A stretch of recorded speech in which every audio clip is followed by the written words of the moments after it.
get out. One, yeah, one, two, one, two.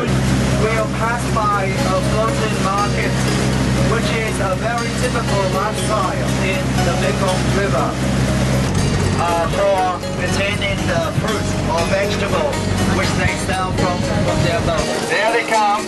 Come closer. Sounds like heavy rain. Exactly the same way doing with the corn or the noodle. So today they make more hot noodle.